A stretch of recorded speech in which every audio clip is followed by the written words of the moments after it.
This segment of Naperville Sports Weekly is brought to you by Boombah, athletic apparel and equipment. So we're here with Chris Whaley, Metea Valley girls soccer head coach. Chris, thank you for giving us a couple of minutes on your pitch here today. Of course, thanks. So the weather is beautiful. You got a good practice in today, and it seems like as of late, the last couple of weeks, the team seems to really be finding its groove. What do you think has led to that so far? Really just time, time together on and off the field. And we've done some good team building things early on in the season, but once you get out here and you get a couple of games under your belt, and you kind of see how things are going, and you test the waters a little bit. That's when you start to ask questions. We start to talk to each other, help each other out. The girls start to kind of get a feel for who they are as players and who the people around them are as players, and it really does take time, and that's really what it comes down to. You are a first-year head coach with the program, but you've been involved with soccer for a long time. You've been involved with this program for a little bit now. How has that helped you ease into this head coaching role this season? It was a pretty seamless transition. The role that I had last year was really meant to kind of help me out for this year, and so just knowing all the girls coming in was really good for me and for them. They've been really comfortable with me kind of running the show a little bit from a practice standpoint and some different things that I've been doing. So all the girls were very used to kind of my approach to things, my philosophy on things. And so we really didn't have to spend any time kind of having them adjust to what I was wanting to get out of them and what my expectations were. So it's really helped, and being a teacher in the building and just knowing these girls off the field as well has been a nice thing. And that's a big part of the reason why we coach, especially at high school, just really kind of build into the students as, and the student athlete. So the girls seem comfortable, you seem comfortable, and I think some of that also has to do with your assistant coaching staff, which we see as pretty memorable, or at least we remember some of these coaches from other roles around town. Well, that's a big part of the transition as well. Josh Robinson came over from working with Wabanzi program, the girls program there for the last 7 years, I think, and then he's our head boys coach as well. So I assist him in the fall, and he assists me now in the spring. We've got a really nice partnership going. We're working really well together. And then Rachel Bastick is with me as well, and of course she has such a unique background as far as growing up in the area and playing college soccer and just playing soccer in general at a really high level. So the girls really respect that, and they know that they've got a good staff that not only is there and support them, but is pretty knowledgeable and can really help them develop as players. This is such a good area for girls soccer, and your conference is really good as well for girls soccer. Even looking at our area with Wabanzi, with Nequa. And here you guys are sort of flying underneath the radar. Do you get that sense as well?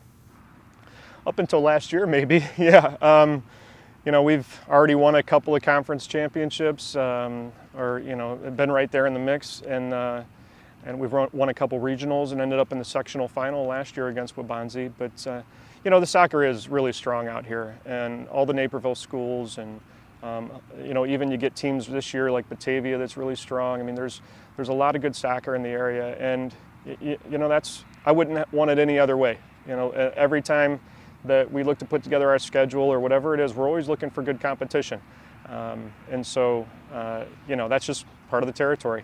You mentioned Batavia a little bit earlier, and that was a team that you played earlier this month in April. That was a 3-3 draw, and you came back from I think a 2 or maybe 3 goal deficit in that game. Do you think that was sort of the game to turn things around for the girls this season?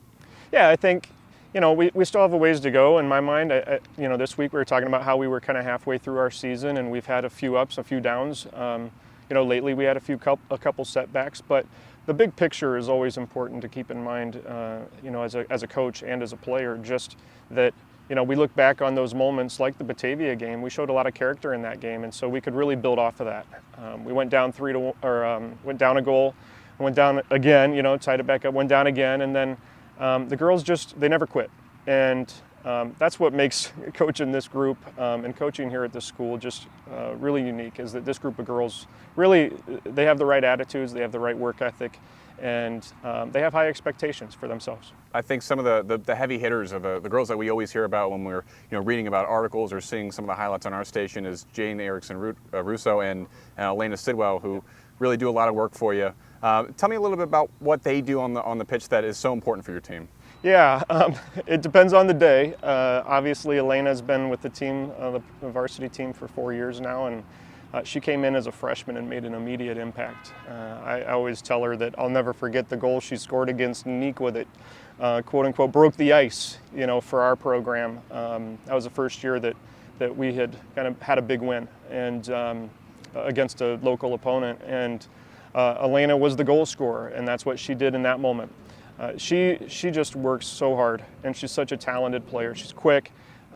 She sees the field really well, and she just has a motor that doesn't stop, and that's what I love about her. She's really the kind of the heartbeat of our team because she provides that leadership, but it's mostly just by example. And really, the role has changed a little bit for her this year as a senior. Now she's become a go-to goal scorer for us, and we expect her to have some assists as well. But she's ready to do that job, and that's part of the growth that we've seen her go over.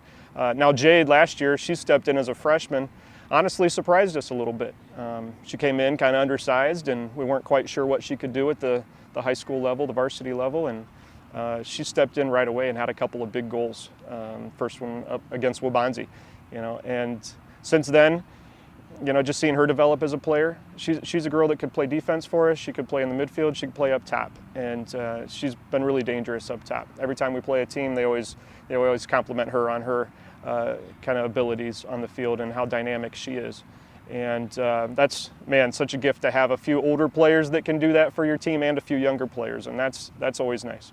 So you're in a pretty good position here. Yeah, very nice. So I guess, as you said, we're coming toward that midway point of the season. I think at this point you have a pretty good grasp of what you have on your team. You know your coaching staff very well. You know your players very well.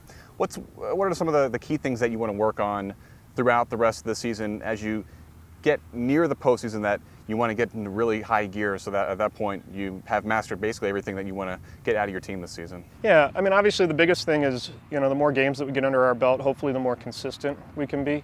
I think, there are nights where every night we come out and work hard. And that's, again, what I love about these girls is they have the right attitude and the right work ethic.